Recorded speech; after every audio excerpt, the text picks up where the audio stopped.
Hello, hello les amis, c'est Jonathan pour une nouvelle vidéo sur iMarketing. Et oui, malheureusement, la réunion qui devait une nouvelle fois avoir lieu, alors toutes les semaines elle doit avoir lieu, c'est la 8e fois que la réunion, donc qui devait se tenir ce 12 juillet, est reportée une nouvelle fois au 19 juillet. Donc, je sais que certains d'entre vous étaient venus me parler en privé pensant que ça allait être reporté à nouveau, ils ont eu raison.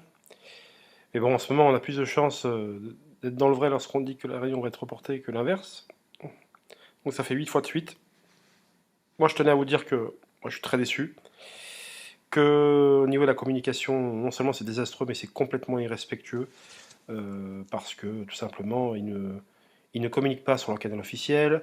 En tant que leader, nous sommes complètement illégitimes, puisqu'on ne reçoit pas d'informations privilégiées ou d'informations pouvant à vous expliquer à vous le pourquoi du comment.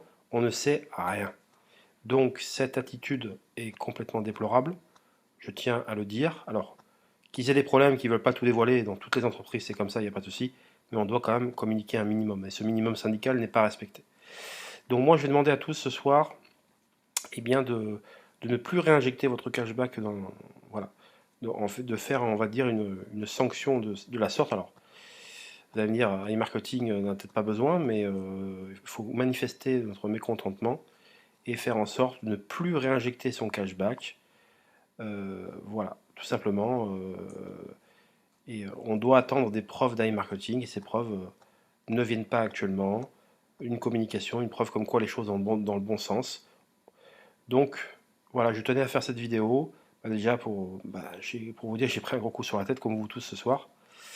Et parce que les deux précédentes réunions qui devaient se tenir ont été reportées, mais à chaque fois Eugène avait été cité dedans ou c'est lui-même qui reportait le débriefing, alors que là, retour quelques semaines auparavant où c'était le support, là comme vous le voyez sur les images, qui reporte directement la réunion sans dire le pourquoi du comment.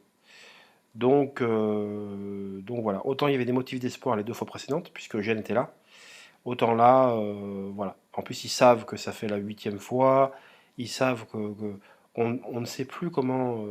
C'est pas le tout de mentir c'est le fait d'annoncer le concret, ce qui se passe, et de dire la vérité, tout simplement. Il faut toujours aller dans le sens de la vérité. Et je préfère une bonne communication avec de mauvaises nouvelles qu'aucune communication. Voilà, tout simplement. Et donc voilà, écoutez, je pense qu'il faut commencer à se détacher petit à petit d'iMarketing, mettre sa confiance dans un coin de sa tête en espérant un jour les retraits. Moi, à titre personnel, j'y crois encore.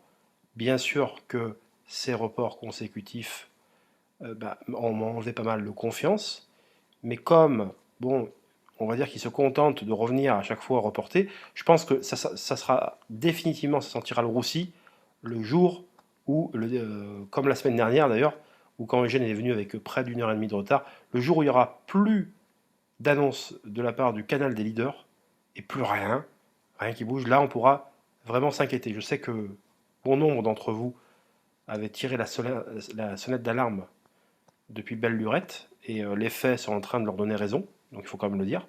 Maintenant on a des preuves de rien du tout, dans le bon comme dans le mauvais. Donc il faut garder cette confiance, la mettre dans un coin de la tête, mais attendre des preuves d'iMarketing comme quoi ils sont de bonne foi, qu'ils travaillent vraiment pour un retour des retraits.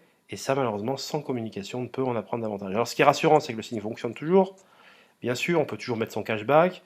Malheureusement, j'ai envie de dire, on peut même mettre de l'argent frais. Alors donc là, ça aurait été bien de voir qu'ils empêchent tout dépôt également. Ça aurait été la bienvenue pour montrer qu'ils ne veulent pas d'argent frais et que, voilà, au même titre qu'il n'y a pas de retrait, il ne faudrait pas tolérer les réinvestissements extérieurs, je dirais. Après, le cashback, bon, c'est peut-être un peu différent, mais moi, c'est pour ça que je vous dis, il faut éviter de mettre son cashback actuellement et attendre un retour à la normale de marketing. Ça passe par une communication bien plus convaincante qu'une communication tout court d'ailleurs, parce que pour l'instant, de communication, il n'y en a pas. Voilà, je vous souhaite à tous une très bonne soirée. Je suis déçu comme vous, mais à n'en pas douter, les jours seront meilleurs à l'avenir. Alors, je vous souhaite une très très bonne soirée. Ciao, ciao.